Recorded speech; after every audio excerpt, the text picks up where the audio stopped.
Баршаңызға қайырлы күн. Берекелі дастархан арнасына қош келдіңіздер. Ең алдымен видеоны бастамай тұрып, Берекелі дастархан арнасына тіркеліп кетіңіздер және де видеоны соңына дейін қарап, видеоға лайк басып кетіңіздер.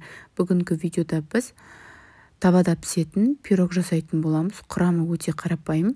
Бізге керекті заттар: 2 жұмыртқамыздың үстіне 40 грамм қантымызды саламыз және 40 грамм сұйық майымызды саламыз. Жақсылап қантымыз ерігенше араластырып аламыз. Миксермен де араластырсаңыздар да болады.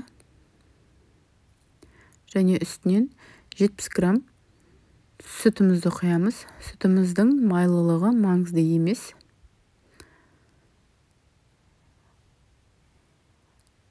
Ұнымызды алдын ала електен өткізіп аламыз. 180 грамм ұн. 1 шай қасық разрыхлитель саламыз.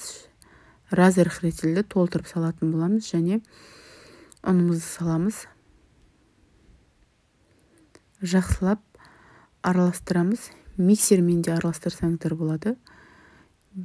Венчикпен араластырсаңыздар да болады. Өз қалауларыңызша.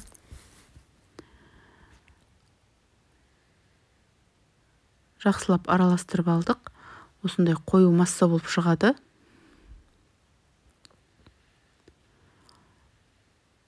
Подписацияны басып, каналға тіркеліп кетіңіздер. Бізге 3 алма қажет болады. Алмамызды жуып, сыртын ашып, кубиктап турап алатын боламыз.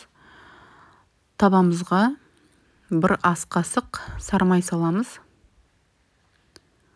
Сармайымызды ерітіп аламыз. Және үстінен туралған алмамызды саламыз. Алманың орнына басқа жеміспен алмастырсаңыздар болады. Және 40 грамм қантымызды саламыз.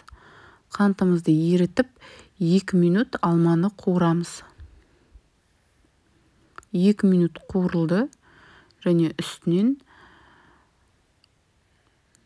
кексіміздің қамырын салатын боламыз. Пирогымыздың яғни.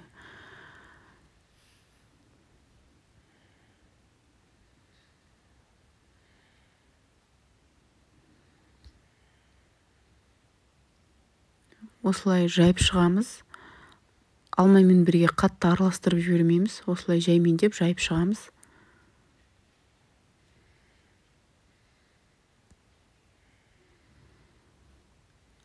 Жан жағындағы алмаларды ішке қарай жиыстырамыз.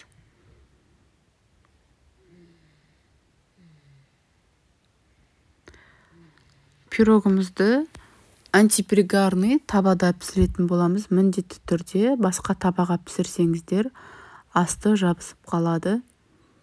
Осылай видеодағыдай алманы ішке қарай жиыстырып, дөңгелек форма жасап алыңыздар, шамаларыңыз келгенше. Алмаларыңыз піскен кезде шашыраңқы болмайды, бірігіп пісетін болады. Пирогымызды 25 минут оттың ең төменгі деңгейінде пісіретін боламыз. Пирогымыз дайын болды. 25 минут уақыт өтті. Шпажкамен пирогты піскенін қараймыз. Пирогымыз пісті және тарелкамен бетін жауып, суығаннан кейін тарелкаға аударып алатын боламыз. Пирогты аударып алдық. Пирогымыз пісіп дайын болды. Подписацияны басып, каналға тіркеліп кетіңіздер. Пирогымыз өте жұмсақ, әрі дәмді, әрі тез дайын болады. Құрамы да өте қарапайым. Өте жұмсақ болып шығады. 5-тің шайына өте керемет, әрі тез дайын болады. Егер де менің видеом сіздерге ұнап жатырса, видеоға лайк басып, каналға тіркеліп кетіңіздер. Қош сау болыңыздар.